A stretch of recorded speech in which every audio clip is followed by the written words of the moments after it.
What's up, guys? Back at it again with another r/Prorevenge, by far the best subreddit out there. I'll fight you for it. And today, I got another 3 stories for you. The first story is about an older brother who goes to sketchy porn sites a little too much and relies on his younger brother to fix his computer every time. The second story is about an entitled mother who demands to ride the elevator now and is willing to break the entire machine to do so. And the last story is about an entitled mom and an entitled brat turning a dog sitting session into a theft. But of course, afterwards we will have our bonus section, so make sure you stick around for that as well, because like always, it's gonna be a good one. Alright, see you in a bit. You wouldn't stop breaking your own computer, so I told your friends why it's always broken. About 2 years ago, my brother kept asking me to repair his laptop. No big deal, right? Wrong. The reason why it's always breaking is because my brother always goes to the sketchiest porn sites he could find. For those of you who do not know, sometimes hackers will set up porn sites that exist for no other reason than to distribute viruses because, well, you know, sex sells. And so, his computer would have a minimum of 30 different viruses on it and an internet history of such wonderful searches. I eventually got tired of fixing his computer and told him up front I knew why he kept getting viruses and that he shouldn't be going off to such off-colored porn sites. Needless to say, he didn't listen. So I decided to get back at him for not listening to me. If anyone has ever been on a school internet connection, you would know that there are certain websites you cannot visit. The device uses a filter content like this is called a transparent proxy. Trust me, there's a point to this. A transparent proxy sits in between the router and the modem, meaning that every computer internet connection goes through this proxy and can either catch, filter, or be a gateway to the rest of the internet. With all this out of the way, here's what I did. My sister-in-law was aware of what I was about to do, and she didn't care, in fact. I think she might have supported what I was doing. She let me into her house to set up a transparent proxy on the network, which wasn't difficult since their router and modem was not on a single device. What the proxy does is it gets the URL from the page being viewed. It would check the URL for specific words like porn, sex, etc., and would even view the page itself and check for the same keywords. If it found multiple keyword matches, it would send off the URL off to my server, which was where all the fun stuff happened. When my server receives the URL from this proxy, it then passes the URL off to a bot that is logged on to my brother's Twitter and Facebook account and would post the URL to his wall. So every time my brother viewed a web page containing porn, the URL of the page he's viewing is posted to the wall of his Twitter and Facebook.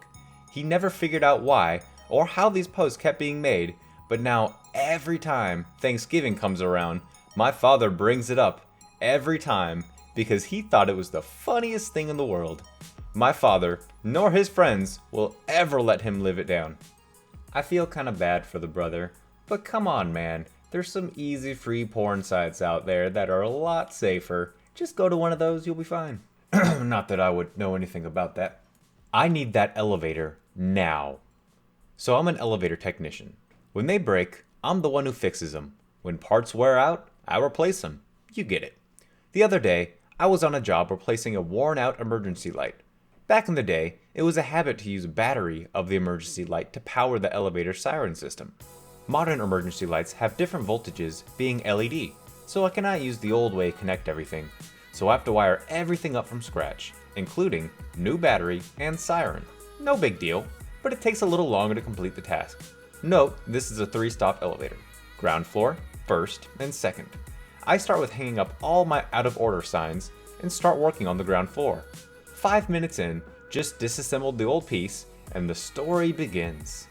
In comes the entitled woman, mid-40s, can walk perfectly fine, carrying one filled bag of groceries. Me, yours truly, EW, entitled woman, D, her lovely daughter, around 15 years old. EW, excuse me, is the elevator broken again? Me, not exactly, ma'am. I'm changing this, shows her the new emergency light, because the old one wasn't working anymore. This will probably take around an hour to complete. At this point, her daughter walks in. EW, how am I supposed to carry my groceries upstairs? Me, getting annoyed, I look at her bag and give her the "are you effing kidding me" look. D. Mom, seriously? Take the stairs. It's the second floor. Clearly annoyed. EW. No, I pay for this elevator and I need it now. D. I'm gonna go up, and takes the stairs. EW. How long is this gonna take? Me. Like I said, ma'am, about an hour. The woman then sits her butt down on a bench in the hallway, waiting for me to finish. Really? Oh well. I do my thing in the cabin, not hurrying at all. Mount the new E-light to the ceiling, and pack my things to go one floor up, to start wiring the top of the cabin. EW. You done yet? Me. No ma'am, I still have to wire things on the top of the elevator. EW. No, I can see you're done. You're packing your things. Me. Yes, I have to take my bag up one floor so I can start wiring. EW. Can't I use it now? Me. No ma'am, you can't. There's exposed wiring up there. If you use it now, you can cause a short circuit and you'll get stuck. It's really not safe. EW. Fine. She then sits back on the bench, seriously pissed. I take my bag and make my way upstairs. As soon as I stand in front of the first floor, I hear the door to the ground floor close, and sure enough, EW went into the elevator and tried to take it upstairs. Oh hell no, I wasn't having that. I take my emergency key, and as soon as the elevator starts moving, I open up the lock, cutting off the safety chain, and the elevator comes to a sudden stop. This scares the crap out of her, and she starts screaming. I open the door, and in my most fake, surprised voice I yell, "Oh no, what have you done?" while calmly pressing the emergency stop on the top of the elevator. Yep, this was going nowhere. Me. This is exactly why I said it's unsafe to use now. I'll do my best to get it working ASAP, but you made a mess up here. I don't know how long it's gonna take. There was no mess, but I couldn't resist teaching her a little lesson. EW. Swears, yells, makes a scene. Me. I'll be right back. I have to go to the engine room to see if I can get it working again. I close the door and make my way back up. On the second floor, the daughter came out of the apartment because of her mother yelling. I quickly explained what happened. D, raising her voice, "Oh no, please get her out of there." But then she comes closer and whispers to me, "Don't hurry, make her suffer." That's my kind of girl. Music to my ears. I smile, give her a thumbs up, and make my way to the engine room. I call my supervisor to explain the situation, in case she files a complaint. In the engine room, I start playing around with fuses, putting her in the dark, because yeah, I haven't reconnected the engine light yet. I play with her for about half an hour before I turn off the engine stop I activated. The elevator synchronizes to the lowest floor, and I wait for the doors to open. Me. Please, don't ever do that again. EW, white as a sheet, shaking. No, I won't. And then she takes the stairs and goes inside. I never heard from her again.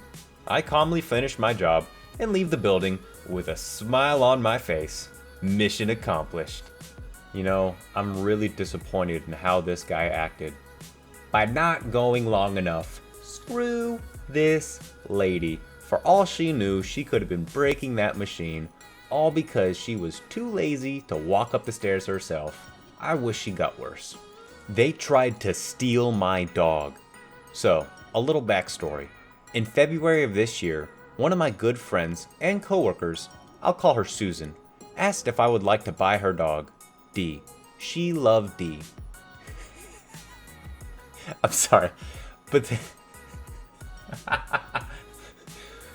okay, but she had 3 other dogs and felt bad that D wasn't getting the attention that she needed. D.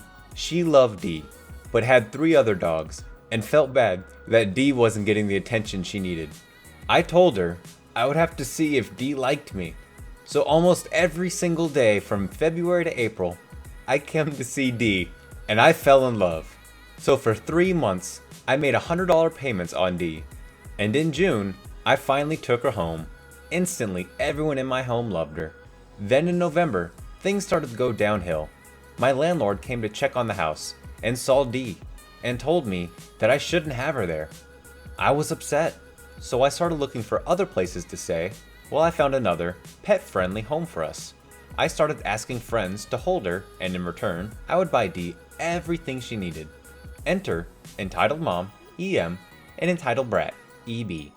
I used to be good friends with EB, so I asked her if she would watch D. She happily agreed. I told her that it would take a month or more to save up money for a down payment on a new place. So she said, no problem, and D could stay for as long as we needed her to. Everything was fine for a while. I told EB and EM to message me if D needed food. They both said that they would. They let me know, a total of twice, that D was running low on food, and I brought it to them. I messaged both of them on a regular basis asking to see D, to no reply. This should have sent up red flags, but I had trusted EB. Then finally, I had enough. I messaged EM and EB to let them know that I would be by to pick up D that night. All hell broke loose. EM started harassing me, calling me selfish for wanting my dog back. EB loves D. How dare you? You abandoned her, and if you show up at my house, I will have you arrested for animal neglect. I didn't bother replying. I promptly called her former owners and asked for help.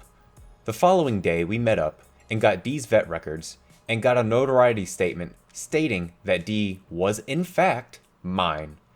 And then we went to the police with all the screenshots of EM ignoring my pleas about D.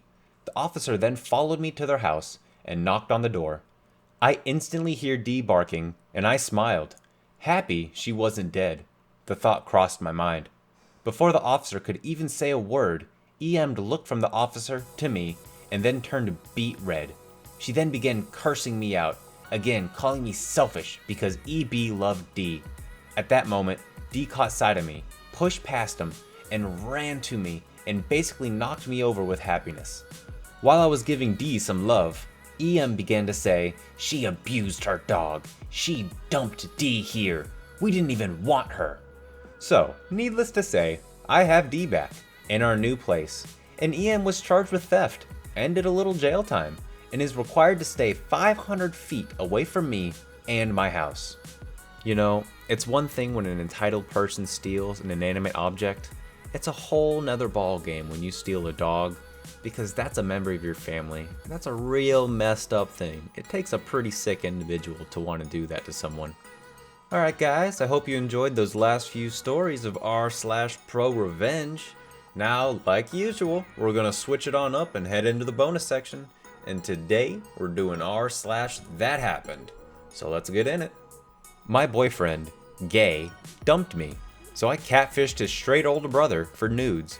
Then I made a second catfish account for the gay guy to send the nudes of his brother to him, so he jerked off to the photos of his brother and thought it was some other guy. LOL. Are you okay? What the hell is this? I'm screaming. Hey, we all have our own ways of coping with breakups.